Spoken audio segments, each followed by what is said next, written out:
ရှုရီဟာကားပေါ်ကမစင်းခင်ချစ်သူဖြစ်သူကျန်းလော့အန်ပေါ်ရိုးသားတဲ့အချစ်တွေနဲ့အနမ်းပေးခဲ့ပေမဲ့သူမစင်းသွားတာနဲ့တပြိုင်နက်ယွန်ရှာသလိုမျိုးအတင်းတုပ်ပစ်လိုက်တဲ့ကျန်းလော့အန်ရဲ့စိတ်သက်ကိုတော့မတိခဲ့ရှာပါဘူးဖုံးကြံခဲ့လို့ဒီနေရာလိုက်ရှာကြည့်ရကနေစေးရုံရှိမှာတခြားမိန်းကလေးတယောက်ကိုဖတ်ပြီးထွက်လာတဲ့ကျန်းလော့အန်ကိုမမျှော်လင့်ပဲတွေးလိုက်ရတဲ့အခါမှာတော့ရှုရီရဲ့ကဘာကြီးဟာပြိုလဲသွားခဲ့ရပါတယ်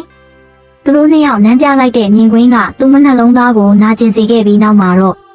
အဲ့ဒီမျိုးသားကိုပြက်ပြက်သားသားပဲလမ်းခွဲဖို့ဆုံးဖြတ်လိုက်ပါတော့တယ်။ဒါပေမဲ့နောက်ရက်မှာတော့အဲ့ဒီအတွဲနဲ့ထပ်မံဆုံတွေ့ခဲ့ပြီးကျန်းလော့အန်ရဲ့မျိုးသမီးတစ်စီကရည်ရွယ်ချက်ရှိရန်ဆောင်မှုကိုခံလိုက်ရပြန်ပါတယ်။ရှုရီရဲ့စိတ်ထဲမှာလက်စားချီခြင်းစိတ်တွေတဖွာဖွာပေါ်ပေါက်လာခဲ့ပါတယ်။ရှုရီဟာသူမကိုရန်စတဲ့အမျိုးသမီးရဲ့ဦးလေးဖြစ်သူ CEO ရှီယန်ကိုပြန်လည်ဆွဲဆောင်ပြီး CEO ကတော့အဖြစ်နဲ့လက်စားချေဖို့အကြံထုတ်ကာသူ့စီကိုမျိုးမျိုးစုံနဲ့ချင်းကပ်ပါတော့တယ်။တကယ်တော့ရှုရီဟာရှီယန်ကိုအင်တာဗျူးကိုစူးစမ်းနေတဲ့သတင်းထောက်တစ်ယောက်ဖြစ်ပေမဲ့မနာလိုတဲ့လုပ်ပေါ်ကိုင်ဖက်ရဲ့နှောင့်ယှက်မှုကြောင့်အင်တာဗျူးခွင့်ရေးဆုံးရှုံးလူနီးပါးဖြစ်ခဲ့ရပါသေးတယ်။ဒါပေမဲ့ရှုရီဟာအရှုံးမပေးပဲသူမရဲ့ထက်မြက်တဲ့အရေးချင်းနဲ့မိကွန်းတွေကိုအသုံးပြုပြီး CEO ရှီယန်ရဲ့အာယုံဆိုင်မှုကိုရယူနိုင်ခဲ့တာကြောင့်ကားပေါ်မှာအတူလိုက်ပါခွင့်ရရှိခဲ့ပါတယ်။ကားပေါ်မှာရှီယန်ကိုမျိုးမျိုးဆွဲဆောင်ဖို့စူးစမ်းခဲ့ပေမဲ့ကြောက်ရွံ့လိုအေးဆက်လွန်းတဲ့ CEO ကြီးကတော့ရှုရီကိုအိမ်ရဝင်းထဲမှာပဲတယောက်တည်းခြံထားရစ်ခဲ့ပါတယ်။